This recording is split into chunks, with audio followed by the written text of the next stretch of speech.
Assalamualaikum warahmatullahi wabarakatuh.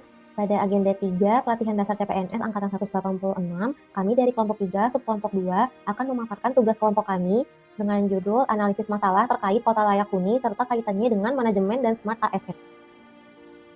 Indikator kota layak huni setiap tahunnya dinilai oleh Economist Intelligence Unit melalui The Global Livability Index dengan 30 indikator dari 5 kategori. Pada kesempatan ini, kelompok kami akan fokus pada salah satu kategori, yaitu infrastruktur. Lalu, bagaimana dengan Jakarta? Sebagai ibu kota negara, Jakarta merupakan kota paling padat di Indonesia dengan luas yang hanya 662 km persegi dengan penduduk mencapai 11 juta jiwa. Jakarta memiliki 3 isu atau tantangan terkait infrastruktur. Yang pertama adalah kurangnya integrasi antar moda transportasi umum. Isu yang kedua adalah kurang optimalnya ruang hijau fungsional. Dan isu yang ketiga yaitu kurang tersedianya perumahan layak huni dan terjangkau. Pada bagian ini kita akan menentukan satu isu prioritas dari 3 isu yang telah kita identifikasi sebelumnya. Berdasarkan hasil penapisan menggunakan metode APKL, isu yang terpilih adalah kurang optimalnya ruang hijau fungsional dengan skor mencapai 19.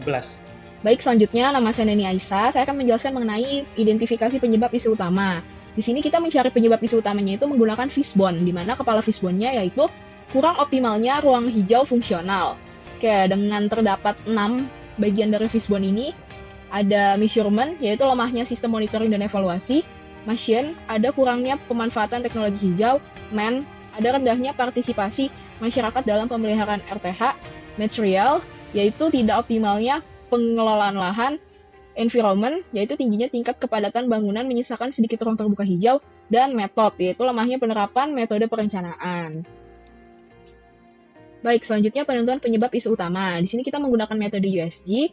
Terdapat 6 penyebab yang digunakan untuk menentukan isu utama, yaitu lemahnya sistem monitoring dan evaluasi, tidak optimalnya pengelolaan lahan, rendahnya partisipasi masyarakat dalam pemeliharaan RTH, kurangnya pemanfaatan teknologi hijau, tingginya tingkat kepadatan bangunan menyisakan sedikit ruang terbuka hijau, dan lemahnya penerapan metode perencanaan. Di sini kita menggunakan perankingan 1 sampai 5. Oke, berdasarkan analisis, di sini terdapat perankingan nomor 1 dengan total 14, yaitu pada kurangnya pemanfaatan teknologi hijau. Jadi, dari metode USG ini dapat disimpulkan penyebab isu utamanya yaitu kurangnya pemanfaatan teknologi hijau. Berikut merupakan beberapa alternatif solusi yang kami ajukan. Yang pertama, penerapan infrastruktur dan bangunan hijau, penggunaan material ramah lingkungan, dan pemanfaatan teknologi digital sensor. Lalu dari ketiga solusi alternatif, menggunakan metode McNamara, kami menentukan solusi prioritas, dan terpilihlah penggunaan material ramah lingkungan. Sehingga gagasan utama yang kami hasilkan ialah optimalnya ruang hijau fungsional melalui penggunaan material ramah lingkungan di DKI Jakarta. Perspektif smart ASN, optimalnya ruang hijau fungsional melalui penggunaan material ramah lingkungan di DKI Jakarta merupakan bagian dari kompetensi smart ASN yang adaptif, inovatif, dan berwawasan global. Dalam mendukung peningkatan area resapan air melalui ruang terbuka hijau atau RTH, Smart ASN berperan aktif dalam menginisiasi dan mengimplementasikan material ramah lingkungan sebagai solusi berkelanjutan permasalahan perkotaan yang menjadi salah satu upaya untuk mewujudkan kota Jakarta yang layak huni atau livable city. Selanjutnya, implementasi Smart ASN. Yang pertama, penyusunan standar teknis dan spesifikasi hijau. Smart ASN berkontribusi dalam penyusunan spesifikasi teknis dan rekomendasi penggunaan material ramah lingkungan pada fasilitas publik, taman kota, jalur pedestrian, dan area sekitar RTH. Yang kedua, pemanfaatan inovasi dan praktik terbaik atau best practice. Smart ASN mengadopsi praktik terbaik dari kota-kota layak huni di dunia dalam penggunaan material berkelanjutan untuk mendukung pengendalian banjir dan peningkatan kualitas lingkungan. Yang ketiga, penggunaan material ramah lingkungan. Smart ASN memastikan perencanaan pembangunan dan revitalisasi RTH menggunakan material yang mendukung fungsi ekologis seperti paving berpori, batu sikat, dan material alami yang memungkinkan air hujan meresap ke dalam tanah. Keterkaitan ASN dalam mewujudkan optimalisasi ruang hijau fungsional dapat dilakukan sesuai dengan peran dan fungsi ASN, di mana peran ASN terdiri dari perencana, pelaksana, dan pengawas penyelenggara tugas. Dari peran perencana ASN dapat berperan menyusun standar teknis yang mewajibkan penggunaan permeable pavement di setiap proyek RTH baru, agar Jakarta memiliki daya serap air yang lebih baik. Di tahap pelaksana, ASN dapat memastikan setiap anggaran pembangunan RTH dieksekusi dengan material berkualitas tinggi yang ramah lingkungan, memastikan janji pelayanan publik yang terpenuhi.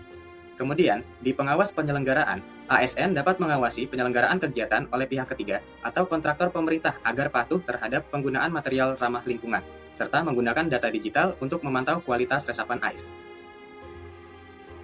Kemudian, keterkaitan ASN sesuai fungsinya yang pertama, yaitu sebagai pelaksana kebijakan publik.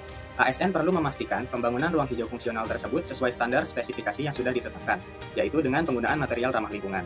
Yang kedua, ASN sebagai pelayan publik dapat memberikan pelayanan kepada masyarakat dengan menyediakan lingkungan kota yang baik dan sesuai fungsinya. Dengan menggunakan material ramah lingkungan, ASN sedang memberikan pelayanan perlindungan kepada warganya dari resiko banjir dan kerugian ekonomi akibat genangan air. Yang ketiga, sebagai perekat dan pemersatu bangsa.